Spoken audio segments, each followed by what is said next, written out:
આવેલા લોકો છે। બીજી એક વાત મહત્વની કરી દઉં, આજે આપણા ભાઈને જેલમાં આખી રાત નીંદર નહીં આવે એક મિત્રતાના નાતે દાવા સાથે કહું છું। આજે આખી રાત પડખા ફરશે કે મારા સમર્થનમાં મારા પરિવારના લોકો, તમામ જ્ઞાતિના લોકો આજ ખીટલાન બોર્ડે ભેગા થયા છે। આજે જ્યારે અમે અલગ અલગ સભાઓ, જેમ વિક્રમભાઈએ કહ્યું કે અલગ અલગ જિલ્લાઓમાં ખૂબ સભાઓ થાય છે, દરેક જગ્યાએથી લોકોનો આગ્રહ હોય કે તમે અહીંયા આવજો, અમારે અહીંયા 1000 માણા ભેગું થાય, 2000 માણા ભેગું થશે, 1500 માણાનું સંમેલન કરવાનું છે, 1000 માણાને જોડાવાનું છે, આ બધી વાતો આવે છે। આ બધા કરતા આજે લાઈવના માધ્યમથી કહું છું, આ સંમેલનની વિશેષતા એ છે કે એક ભાઈ, બીજો ભાઈ જેલમાં છે અને એના અસંખ્ય ભાઈઓ આજે મયુર સાકરિયાના સમર્થનમાં અહીંયા ભેગા થયા છે। આવતીકાલે સવારે મારું પહેલું કામ એ હશે કે અહીંયાથી મળેલો સંદેશ, આ વિડીયો, આ ફોટા આવતીકાલે લઈ અને પહેલું કામ હું એ કરીશ કે જેલે જઈને મયુરભાઈ સાકરિયાને મળીશ। મોબાઈલથી ફોટા બતાવવા યોગ્ય નથી, ફોટા બતાવી નહીં શકાય, વિડીયો બતાવી નહીં શકાય, પણ આ વિડીયો અને આ ફોટા જે લોકોએ ખરેખર મયુરભાઈને જેલમાં રાખવા માટેનું ષડયંત્ર કર્યું છે એને ખાસ મોકલાવડાવશું। પ્રશ્નો ઘણા બધા છે। મયુરભાઈ સાકરિયાએ 13 દિવસ મહેનત કરી, આખી ટીમે, ભાઈએ રમેશભાઈએ વાત કરી એમ મહેનત કરી, અને જે તમારા બધાનો પ્રેમ હતો, આ પ્રેમના કારણે આમ તો જ્યારે ટિકિટનું નક્કી થયું ત્યારે મનસુખભાઈ, ભગુભાઈ, આ બધી ટીમ અમે એક જગ્યાએ મળેલા। મયુરભાઈ સાથેનો મારો કોઈ જૂનો પરિચય નહોતો, ત્યાં થોડી ચર્ચા કરી, આપણને એવું લાગ્યું કે ખરેખર આમ આદમી પાર્ટીને, ખેડૂતોને, યુવાનોને જે આશા છે એ આશા મુજબ કોઈ ખરા ઉતરવાનું કામ કરશે, મયુર સાકરિયા કરશે। આપણાથી તો જે નાની એવી મદદ થતી એ કરી, પણ આમ આદમી પાર્ટીએ ખરો હીરો ગોતવાનું કામ કર્યું, મયુર સાકરિયાને ટિકિટ આપી। હવે ઘણા બધા લોકો આજે જ્યારે મયુરભાઈ જેલમાં છે ત્યારે ઘણા બધા લોકો મજા લે છે। કોઈ એવું કે ભાઈ ધારાસભ્યના કહેવાથી રાખવામાં આવે છે, કોલર પકડવામાં 300 હાથ થઈ, એ કદાચ ઇતિહાસની પહેલી ઘટના હશે અને સુરેન્દ્રનગર પોલીસે આ કાંડ કર્યું છે। રમેશભાઈએ સંદેશો વાંચ્યો કે મયુરભાઈએ શું કીધું, હું મારા દિલમાં લઈને ફરું છું, મયુરભાઈને પૂછીને આવ્યો છું કયો કયો અધિકારી આમાં જવાબદાર છે। 2027 માં રાજુ કરપડા આમ આદમી પાર્ટીની સરકાર આવે છે। જેને જેને તકલીફ છે આમ આદમી પાર્ટીથી, જેને જેને તકલીફ છે મયુર સાકરિયાથી, એને કહીએ છીએ ડંકાની ચોટ પર 2027 માં મયુર સાકરિયા ખંભે બેહીને વિધાનસભામાં આવે છે। અહીંયાનો જે ધારાસભ્ય છે એ પણ એવું સમજે છે અમે ગુલામ બનાવીશું તમારી તાકાતથી, તમારી તાનાશાહી છે, અને તમારી ચાપલૂસી કરનારા, ખાખી વર્દીને બદનામ કરનારા બે પોલીસ વાળાની દાદાગીરીથી મયુર સાકરિયા દબાશે, તમારી તાકાતથી મયુર સાકરિયા દબાશે। અરે કમર કસી લેજો, માઈક આગલાવ, તમારામાં તાકાત હોય અજમાવી લેજો। એનો ભાઈ બનીને આગળ ઢાલ બનીને ઊભો છું। હવે કોણ નામ લે છે મયુર સાકરિયાનું એ પણ જોઈએ છીએ। ખૂબ પ્રયત્નો કર્યા દબાવવા, ધમકાવવાના આ વિસ્તારને, ક્યાંક ને ક્યાંક જ્ઞાતિઓના ઝેર રેડવામાં આવ્યા, ક્યાંક ને ક્યાંક સમાજના વાડા પાડવામાં આવ્યા। જ્યારે અમારા ખેડૂતોને જરૂર હતી ત્યારે અહીંયાના ધારાસભ્ય ક્યારેય ઊભા નથી રહ્યા ખેડૂતોની પડખે, ક્યારેય ખેડૂતોની સંભાળ લીધી નથી। આજે ખરેખર તમે મજબૂતાઈથી લડો છો, ખરેખર તમારા લોક પ્રેમ છે, તમને જનતા પ્રેમ કરે છે, તો મયુરભાઈ સાકરિયાને જેલમાં પુરાવાના ષડયંત્રના ભાગરૂપે જે તમે આક્રોશ પેદા કર્યો છે લોકોમાં, એની જગ્યાએ ક્યાંક ને ક્યાંક લોકોના કામ કરવા માટે આવો। અહીંયાના ઘણા પ્રશ્નો છે, ભાઈએ વાત કરી ઉભા થતાની સાથે કે પીજીવીસીએલ નો પ્રશ્ન છે, પીજીવીસીએલ ના પ્રશ્ન ટાઈમે ટીસી ના આવવું, કનેક્શન નથી આવતું ટાઈમ પર, ખૂબ મોટું વેઇટિંગ છે, ક્યાંક ને ક્યાંક બિલ વધારાના આવે છે, જાણે ગામડા ભાંગવા આવતા હોય બારવટિયા એવી રીતે ગામડાઓમાં પોલીસને ભેગી લઈને આવી અને ગામડું ભાંગવાનું હોય એવી રીતે ખોટા દંડ મૂકી જાય છે। મિત્રો દરેક ગામડામાંથી યુવાનોને જાગૃત કરીશું. જે જીબી વાળા આવી અને જે ખોટે ખોટા સીન સપાટા કરે છે એને પણ એના કાયદાનું ભાન કરાવવા માટે ગામડે ગામડે યુવાનો તૈયાર કરવાના છે. હવે જ્યારે આવે ત્યારે એને પૂછવાનું જ તમારે કે પંચને સાથે લાવ્યા છો. ખરેખર નિયમ મુજબ એ લોકોએ ત્યાં પંચ રોજ કામ કરવું જોઈએ. પંચને સાથે નથી લાવ્યા તો એને કહેવાનું નીકળો ગામ બહાર. અને એના કરતા પણ વધારે જ્યારે તમારું ટીસી બળી જાય અને જો સમયસર ટીસી ન આપે, 2 દિવસની મેક્સિમમ મુદત, 2 દિવસમાં ટીસી ન આવે એટલે અહીંયા રહેલી અમારી આખી ટીમનો સંપર્ક કરવાનો. એમાંથી કોઈનો પણ નંબર હોય અને ફોન કરજો. તેમ છતાંય ટીસી ન આવે તો તમારા ભાઈને યાદ કરજો. એ અધિકારી જીવે ત્યાં સુધી યાદ રાખે એ જવાબદારી રાજુ કરે. ક્યારે ક્યારે અહીંયા જ્યારે જરૂર પડી તો આપણે જોઈએ છીએ ટેકાના ભાવની વાતો થાય સરકારમાં. ટેકાના ભાવે મગફળી વેચવા જઈએ, ચણા વેચવા જઈએ, કપાસ વેચવા જઈએ, દરેક જગ્યાએ ક્યાંક ને ક્યાંક કૌભાંડ કરવામાં આવે, ભ્રષ્ટાચાર કરવામાં આવે, લૂંટ ચલાવવામાં આવે છે. તમે જાણીએ છીએ, હું જાણું છું કે જ્યારે ટેકાના ભાવે ચણા આપવા જઈએ તો ઓલો ગ્રેડર હોય એ પૈસા લે. વજન કરવા માટે થઈ અને કોથળો ખેંખેરવાના, કોથળો ઠપકારવાના પૈસા લે. ક્યાંક ને ક્યાંક પૂરી ભરતી ના આવે એને પૈસા ધરવાના. આ બધું થઈ ગયા પછી પાછું એવું કે ચા પાણીના મજૂર નહીં દેતા જજો. હવે જે મંડળી વાળા કામ રાખ્યું હોય એ મંડળી વાળો મજૂરને પૈસા ન દે, એ પૈસા આપણે દેવાના. આટલી લૂંટ થઈ આપણી, ત્યાર પછી કઈ લૂંટ થાય છે એને પણ થોડી જોવી જોઈએ. ત્યાર પછી આખો અભ્યાસ કરો એટલે જાણવા મળે CWC ના અધિકારી અને નાફેડ ના અધિકારી સાથે મળી આ રાષ્ટ્રની અને ગુજરાતની તિજોરી ખેડૂતના નામે લૂંટી રહ્યા છે. નાફેડના અધિકારીઓ CWC ના અધિકારીઓ સાથે મળી જાય અને જેટલા પણ ગુજરાતમાં ગોડાઉનો છે, વેર હાઉસ છે, જ્યાં ટેકાના ભાવે ખરીદેલી જણસ મૂકવાની છે, આ તમામ જગ્યાએ સેટિંગ શૂટિંગ ચાલે છે. એને ક્યારે હળગાવી અગાઉ નક્કી થાય છે, એમાંથી ચોરી કેટલી કરવી અગાઉ નક્કી થાય છે. અને ક્યાંક ને ક્યાંક CCTV ફૂટેજ નહીં રાખવાના, શોર્ટ સર્કિટ કેવી રીતે કરવું આયોજન પૂર્વકનું કાવતરું હોય છે. આજ દિવસ સુધી આ કૌભાંડ થયા છે. આજ દિવસ સુધી ખેડૂતોને લૂંટ્યા, રાજ્યની તિજોરી લૂંટી, દેશની તિજોરી લૂંટી. અને જ્યારે અમારા જેવા 5 યુવાનો સવાલ કરવા ગયા ત્યારે ખરેખર આરોપીઓ પકડાય નહીં. એટલા માટે હાલ હમણાં 2 દિવસ પહેલા નાફેડના ગુજરાતના મહત્વના 3 અધિકારીઓની બદલી કરી દેવામાં આવી. ભાઈ દૂધે ધોયેલા છો, વિયાવો સામે ચર્ચા કરવા. દૂધે ધોયેલા હોય તો આવતા રહ્યો. આ તો અમારો જગતનો બાપ છે. એક પછી એક કુદરતી આફત આવે એને સહન કરે છે. ભ્રષ્ટ ભાજપે જે ખરેખર ખેડૂતોની પડખે ઊભું રહેવાનું હતું એ સમયે અમારા ખેડૂતો પર અત્યાચાર કર્યા છે. તેમ છતાંય અમે સહન કરતા આવ્યા છીએ. કેટલું બધું સહન કર્યું. ટાઈમે લાઈટ ન આવે, બિલ આવી જાય, ટાઈમે બિલ ભરવા ના જઈએ તો મીટર કાપવા આવે. આપણા બાપુનું બિલ બાકી હોય કે ભાઈને નહીં દઈએ, દીકરાને નવું કનેક્શન નહીં દઈએ, દીકરાના દીકરાને નવું કનેક્શન નહીં દઈએ. મારી વાત સાચી? હા કે ના? આ લોકોને જવાબ તો ખૂબ દેવા છે. મારી અંદરથી તો આગ ઉપડે છે, પણ સમયની રાહ જોવાની છે. જે અધિકારીઓએ મયુરભાઈની વાત હોય તો પણ ભલે, અને અહીંયાના ખેડૂતોને હેરાન કર્યા હોય એની વાત હોય તો ભલે, જે અધિકારીઓ ભાજપના ખોળે બેહીને કામ કરે છે એને હું ચોક્કસથી કહીશ કે ખાખીને એવડો મોટો દાગ ન લગાવતા કે આવનાર સમયમાં ગમે એવા પાવડરથી ધોવો તો દાગ નહીં જાય.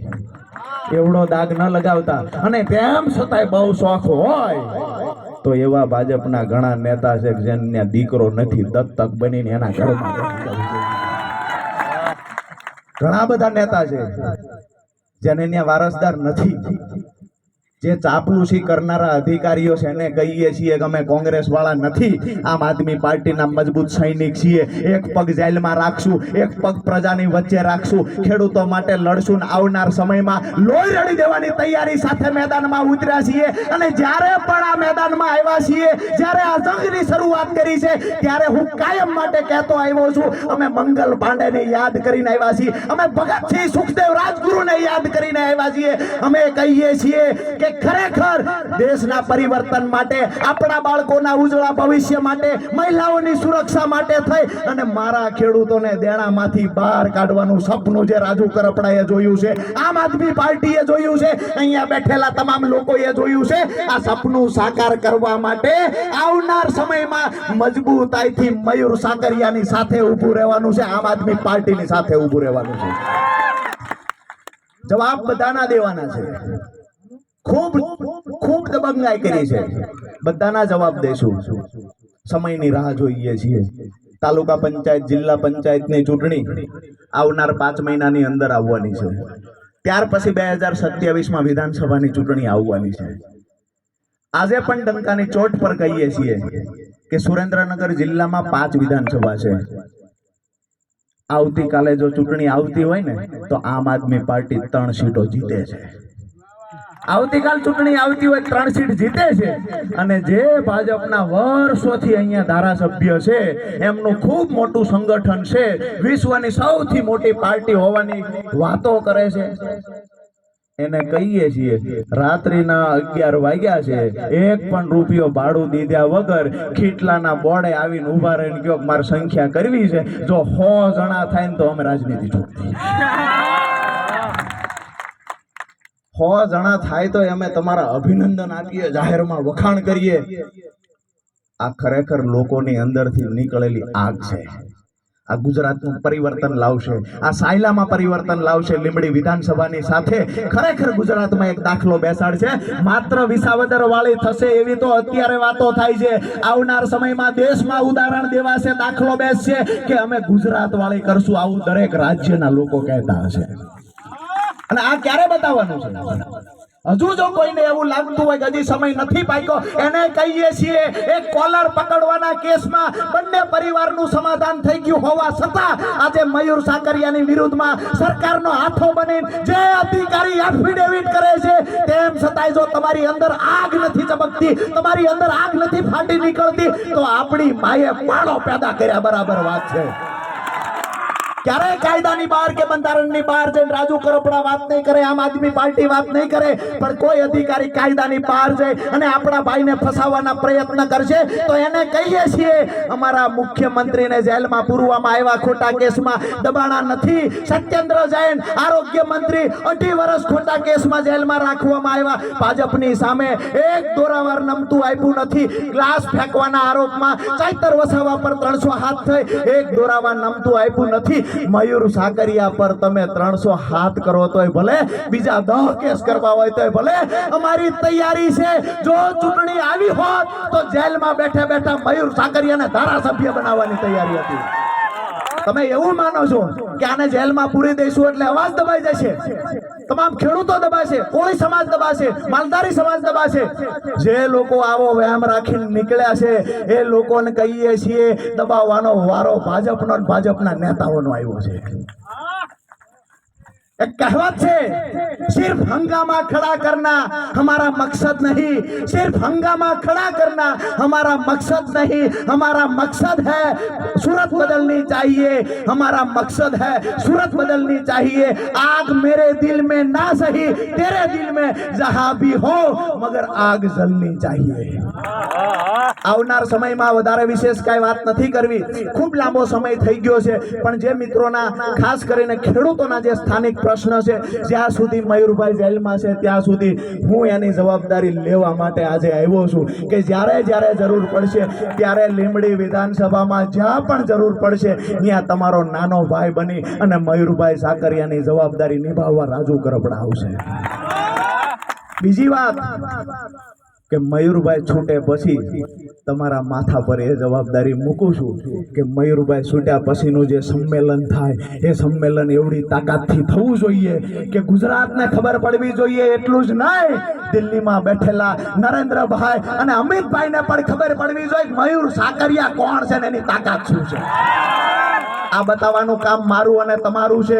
જ્યાં જરૂર પડશે અહીંયા તમારો ભાઈ તમારી સાથે ઊભો છે, આમ આદમી પાર્ટીની ટીમ તમારી સાથે ઊભી છે। જ્યાં જરૂર પડે ત્યાં મજબૂતાઈથી લડીશું, મયુરભાઈ અંદર છે ત્યાં સુધી એની જવાબદારી નિભાવીશું। પણ એક ખાતરી તમારી પાસે પણ માંગવા આવ્યો છું કે આવનાર સમયમાં જે કાંઈ કરવું પડે તે કરવાનું છે. પ્રમાણિકતાથી ગાંધી ચિંધ્યા માર્ગે મયુરભાઈના સમર્થનમાં નીકળવાનું તો છે, પણ સંકલ્પ એક કરવાનો છે 2027માં જે ધારાસભ્યએ મયુરભાઈને અત્યારે જેલમાં પુરાવવા માટેના કાંડ ષડયંત્રો કર્યા છે એને પેઢીઓ સુધી ઘર ભેગા કરવા માટેની ચૂંટણી 2027માં આવવાની છે. આજે ખાસ કરી અને આજની સભામાં જે મિત્રોએ ખૂબ મહત્વનું યોગદાન આપ્યું છે અને જેને કાર્યક્રમને સફળ બનાવવા માટે જે મયુરભાઈની ટીમે કામ કર્યું છે એ ટીમને ખાસ કરી અને ભગુભાઈ ટ્રમટા, મનસુખભાઈ સરવૈયા તાલુકા પંચાયત સભ્ય, સાથે જ ઈશ્વરભાઈ કાલિયા, શામજીભાઈ મેર સરપંચ ભડલા, કલ્પેશભાઈ લીંબડિયા જેનું લાઇટનું મંડપનું કામ છે, કાંઈ લેવાના નથી ને તો 2 વાર નામ લઈ લઈએ. કલ્પેશભાઈ લીંબડિયા લાઇટ ડેકોરેશન નું આપણને ફ્રીમાં આપ્યું છે. જોરદાર તાળીઓથી કલ્પેશભાઈ લીંબડિયાને વધાવ્યું. આ નામ બોલવાથી બીજી કાંઈ તકલીફ પડે પાછા અમને યાદ કરશો. તમારા સમર્થનમાં આયોજન કરીને રાખજો. મયુરભાઈ બહાર આવશે તો આપણું કંઈક તૈયાર હશે. પણ મુદ્દાની વાત એ છે કે આમ આદમી પાર્ટીની ઈમાનદારી, આમ આદમી પાર્ટીની તાકાત જુઓ. એક એક વ્યક્તિને, એક એક નેતાને એક પછી એક ખોટા કેસમાં ફસાવવામાં આવે છે તો હું બહાર કોઈ નમતું આપતું નથી, એટલે જ આજે મારો મોટી સંખ્યામાં મારો ખેડૂત સમાજ આજે આમ આદમી પાર્ટીની સાથે છે. હું મારી વાત પૂરી કરતા પહેલા જે મારા જીવનનો સંકલ્પ છે, જેને ખરેખર હું સાર્થક કરવા માંગુ છું, એ વાત તમારી વચ્ચે આજે મૂકી છે કે ખરેખર જ્યારે કોઈ આપણા જ્ઞાતિ, જાતિ, ધર્મની વાત કરે તો એને હંમેશા કહેવાનું છે કે અમારો સમાજ એટલે ખેડૂત સમાજ છે, અમારો સમાજ એટલે ખેત મજૂર છે. ખેત મજૂર અને ખેડૂત સમાજનો સરવાળો કરો એટલે ગુજરાતના 80% વર્ગ આ એક સમાજનો છે. કોઈ પાર્ટીની તાકાત નથી કે આપણા એક માણસને દબાવી શકે, ધમકાવી શકે. કોઈ પીજીવીસીએલનો અધિકારી પેદા નથી થયો કે ખોટો દંડ ફટકારી શકે. કોઈ અધિકારી મામલતદાર એવો પેદા નથી થયો કે તમે દસ્તાવેજ કરાવવા જાઓ 2000-5000 રૂપિયાની માંગણી કરી શકે. કોઈ પોલીસ અધિકારી એવો પેદા નથી થયો કે તમને ખોટી રીતે હેરાન કરી શકે, તમને દંડો ઉગામી શકે. એવો કોઈ અધિકારી પેદા નથી થયો, અને જે પેદા થશે એને ભોયમાં ભંડોળી દેવાની જવાબદારી સાથે પણ આવ્યા છીએ. મહત્વની વાત કે આજના કાર્યક્રમને સફળ બનાવવા આપ સૌએ ખૂબ જહેમત ઉઠાવી છે, ત્યારે આપ સૌનો હૃદયપૂર્વક આભાર માનું છું. પણ આવનાર સમયમાં લડાઈ ખૂબ લાંબી છે. સંકલ્પ કરીને જજો. મારો સમાજ એટલે ખેડૂત સમાજ છે. ખેડૂત સમાજ માટે, મારા પરિવાર માટે લડવું, એને દેણામાંથી બહાર કાઢવું આ મારું કર્મ છે. અને જ્યાં સુધી ખેડૂત સમાજ દેણામાંથી બહાર નહીં નીકળે ત્યાં સુધી અમારી લડાઈ ચાલુ રહેશે. આ સંકલ્પ કરીને અહીંયાથી ઊભા થજો. આપ સૌનો ફરી વખત હૃદયપૂર્વક આભાર માનું છું. પણ અહીંયા જ્યારે આપણે મોટી સંખ્યામાં ભેગા થઈએ છીએ, જ્યારે ચૂંટણી આવે છે ત્યારે આપણે જોયું છે કે ક્યાંક ને ક્યાંક અમુક લોકોની ભૂલના કારણે મેં જોયું છે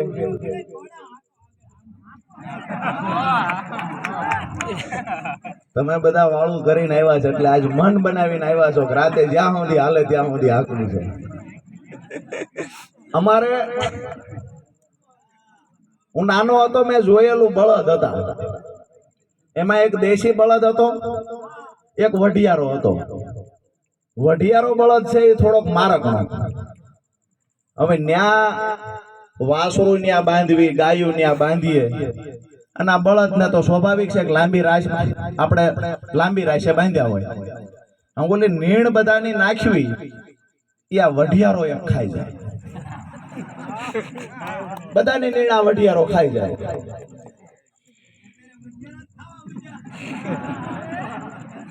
દાદા સમજી ગયા છે એ વઢિયારા બહુ ઝાઝા વર્ષથી 2 પેઢીથી ખાય છે. એ વઢિયારાને મોઢે શીકલું દઈ અને ટૂંકી રાશે બાંધવાની જવાબદારી તમારી છે. તૈયારી કરી રાખો. બધા ખેડૂતો સારી રીતે સમજે છે આજકાલ ખૂટડાઓનો ત્રાસ ખૂબ આખલાઓનો વધ્યો છે. આપણો પાક સરી ન જાય ને એની ધ્યાન રાખજો. આપ સૌનો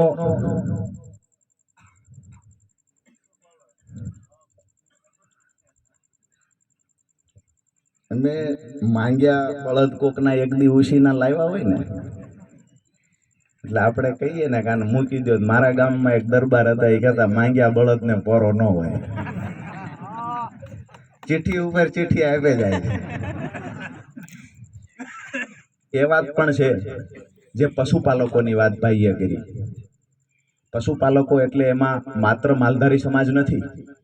પશુપાલકમાં કોળી સમાજ આવે, દરબાર સમાજ આવે, દલવાડી સમાજ, પટેલ સમાજ, ઠાકોર સમાજ, બધા પશુપાલકમાં આવે છે. આપણે ક્યાંક ને ક્યાંક ખેતીનો વ્યવસાય કરતા હોય એટલે લગભગ બધા જ ખેડૂતો છે એ 1, 2, 3 આવી ભેંસું રાખતા હોય. ઘરનું રડે અને 2 લીટર, 5 લીટર, 10 લીટર ડેરીમાં દૂધ ભરવા જઈએ. હવે ગામની જે મંડળી છે એમાં આપણે એવું માનીએ ક્યાંક ને ક્યાંક આપણો ભાઈ દીકરો હશે એટલે 2-4 દોરા ઓછા ફેટ દે તો વાંધો નહીં, ગાલો ગામનો છે. અને બધા ગામમાં આવું જ છે. 3-4 દોરા દબાવેલું મશીન, પેલા હેન્ડલ વાળું આવતું, હવે ઓલું ઓટોમેટિક થઈ ગયું. મૂળ સેટિંગ અંદરથી થાય એટલે 4-5 દોરા દબાવેલા રાખે. ગામનો ભાઈ દીકરો હોય તો વાંધો નથી, પણ વાંધો ન્યા છે ચોક્કસથી કે અહીંયાથી મંડળીનું દૂધ ડેરીમાં જાય અને ત્યાં પણ ફેટ દબાવવામાં આવે. ભાવફેરની વાત કરવા જઈએ બોનસની, અહીંયા મેં આવીને જાણ્યું બોનસ મળે છે. મને ખબર પડી 5 વર્ષ કોઈએ બોનસ જ નથી દીધું. બોનસ મળે છે તમને? નથી મળતું બોનસ. બોનસ માંગવા માટે પશુપાલકો જ્યારે સાબરકાંઠામાં ગયા, સાબર ડેરીએ ગયા ને એમને કહ્યું કે અમને અમારો ભાવફેર મળવો જોઈએ. નવાઈની વાત તમને કરું કે એમને 7 થી 8% ભાવફેર મળ્યો તો એમની માંગણી હતી કે અમારો 20% કરતા વધારે ભાવફેર મળવો જોઈએ. અને એ મુજબ ભાવ ન આપ્યો એટલે એ ભાવફેર જેને આપણે બોનસ કહીએ છીએ, એ બોનસ લેવા માટે ડેરીએ ગયા અને એ ડેરીના સંચાલકો ભાજપ સાથે મળેલા હતા, ભાજપના હોદ્દેદારો હતા. એ ડેરીમાંથી માત્ર નહીં, તમામ સહકારી ડેરીમાંથી ભાજપને ફંડ આપવામાં આવે છે, ભાજપના પ્રોગ્રામો કરવામાં આવે છે અને ભાજપના કોઈ મંત્રી સંત્રી આપણા ગામડામાં આવતા હોય તો એનો ખર્ચો પણ ડેરી ઉઠાવતી હોય છે. એટલા માટે મને અને તમને પશુપાલકોને જ્યારે બોનસ આપવાનું હોય ત્યારે કહે છે કે અમારી પાસે પૈસા નથી. આ પૈસા ગયા? આ પૈસા ગયા ભાજપના તાઇફા કરવા માટે. ક્યાંક ને ક્યાંક આપણા પશુપાલકોના પરસેવાના પૈસા. ક્યાંક મેં એવું પણ સાંભળ્યું છે કે અગાઉના ડૂકા વેલા દોઈ લીધેલા બાળકોને પીવડાવવામાં આવે દૂધ અને વાહેલું દૂધ ફેટ વાળું ગણી ડેરીમાં ભરવા આવે, ત્યાં ડેરી વાળા અને મંડળી વાળા હારે મળી આપણા છોકરાના મોઢેથી છીનવેલું દૂધ ભરવા જઈએ, એમાંય આપણી હારે દગો કરે છે. મારી વાત સાચી છે હા કે ના? ત્યાં પશુપાલકો રજૂઆત કરવા ગયા, દંડા માર્યા, પોલીસને આગળ લઈ આવ્યા, દંડા માર્યા, તેમ છતાંય પશુપાલકો અડગ ઉભા રહ્યા. તો એ પશુપાલકો ઉપર ટીયર ગેસના ગોળા છોડવામાં આવ્યા, એટલે કે ટીયર ગેસથી ફાયરિંગ કરવામાં આવ્યા. એમાં એક અશોકભાઈ નામના વ્યક્તિનું મૃત્યુ થયું. લાગે છે તમને અંદરથી કઈક આગ હળગવી જોઈએ આવું લાગે છે?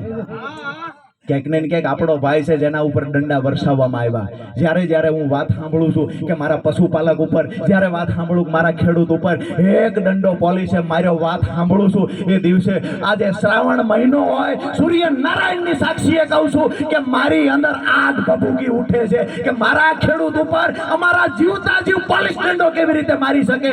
અને આવનાર સમયમાં યાદ રાખજો, 2027 દૂર નથી, માત્ર 2 વર્ષ બાકી છે. તમામ પોલીસ અધિકારીઓને આજે ખીટલાના મોડેથી પગે લાગીને કહીએ છીએ, સુધરી જજો, માપમાં રહેજો. ગુલામી તમે કરશો, કાલ તમારા છોકરાઓ પણ ગુલામ બનશે અને ખરેખર જે પૈસા ભાજપનો હાથો બનીને કમાણા છો એ પૈસા કેન્સર થાય છે, દવાખાનામાં જશે. ક્યાંય અમારા ગરીબ ખેડૂતને રંજાડવાનું કામ નહીં કરતા અને એવું પણ નહીં સમજતા કે ધારાસભ્યના દીકરા થઈ ગયા એટલે અમે ખેડૂતોને ગમે એમ રંજાડો. અમે જીવીએ છીએ, અમે ખેડૂતોના ભાઈ બનીને ઊભા છીએ. જ્યારે જરૂર પડશે ત્યારે ખેડૂતો માટે લડશું, ખેડૂતો માટે બોલશું. પણ હવે વધારે વિશેષ વાત કાંઈ નથી કરવી. તમારા માથે જે જવાબદારી મૂકી છે યાદ રાખજો. તાલુકા પંચાયત આવે, જિલ્લા પંચાયત આવે, વિધાનસભા આવે અને જ્યારે મયુરભાઈ સાકરિયા આપણો ભાઈ જેલની બહાર આવે ત્યારે હજારોની સંખ્યામાં તમારે ઉમટી પડવાનું છે. એ જ દિવસે નક્કી થઈ જવું જોઈએ કે મયુર સાકરિયા ધારાસભ્ય બની ગયો છે. આ વાત સાથે વાત પૂરી કરું છું. ભારત માતાની જય એવી રીતે બોલાવો, ગાંધીનગર પૂગે કે ન પૂગે, લીમડી પૂગવી છે. બોલો ભારત માતા કી જય. જવાન જય